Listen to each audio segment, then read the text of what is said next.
நீங்க சிம்ரன் ரசிகரா?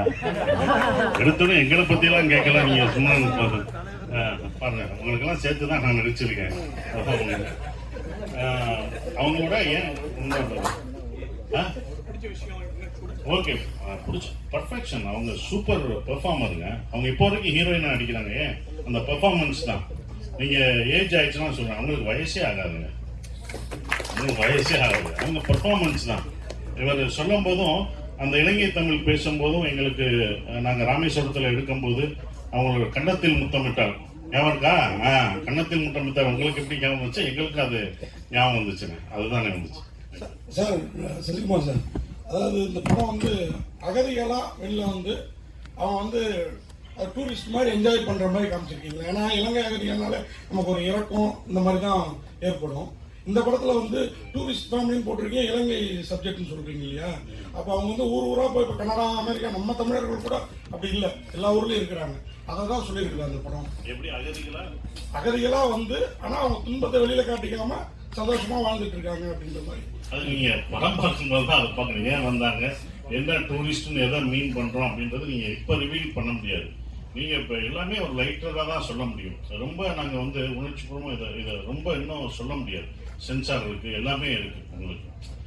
அதெல்லாம் அதனாலதான் இதை வந்து ஒரு லைட்டராகவே அந்த படத்தை நாங்க சொல்லியிருக்கோம் சார். அதே மாதிரி இப்போ டூரிஸ்ட் ஃபேமிலி ரிலீஸ் ஆகுது. நேற்று டூரிசம் பிளேஸ்ல அவ்வளோ பெரிய மனித தாக்குதல் நடந்திருக்குது காஷ்மீர்ல. நீங்க வந்து எல்லா மதமும் சம்மதம் அப்படின்னு அயோத்தியில கூட நடிச்சு ரொம்ப எல்லாருக்குமே பிடிச்சிருந்தது. இந்த மாதிரி சூழல்ல இந்த மாதிரி டூரிஸ்ட் ஃபேமிலி படம் வெளியில வர்றப்போ உங்களோட கருத்து, அதாவது இதையும் அன்புதான் வலியுறுத்துவோம்னு சொன்னீங்க. ஹியூமானிட்டி தாங்க எப்போதுமே அது முக்கியமான ஒரு விஷயம்.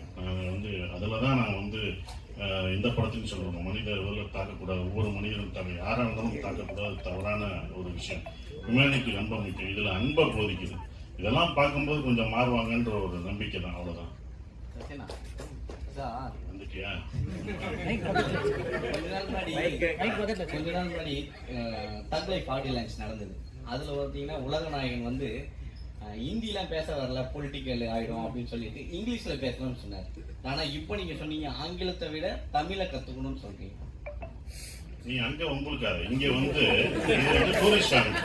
ஏன்னா இங்க டூரிஸ்ட் ஃபேமிலியை பத்தி தான் பேசணும். நீ இப்படிதான் எல்லாத்துக்கும் வாங்கி கேட்ப. சிவராஜ்குமார் சாரும் உன்னதானே கேட்டாரு. நான் முதல் கை தட்டினது நான் தான். அதுக்கப்புறம் வேற யாரோ சொன்னாங்களா பரிசா? இங்க பாரு, இல்லம்மா, இது டூரிஸ்ட் ஃபேமிலி. டூரிஸ்ட் ஃபேமிலிக்கு தக் லைஃப். இது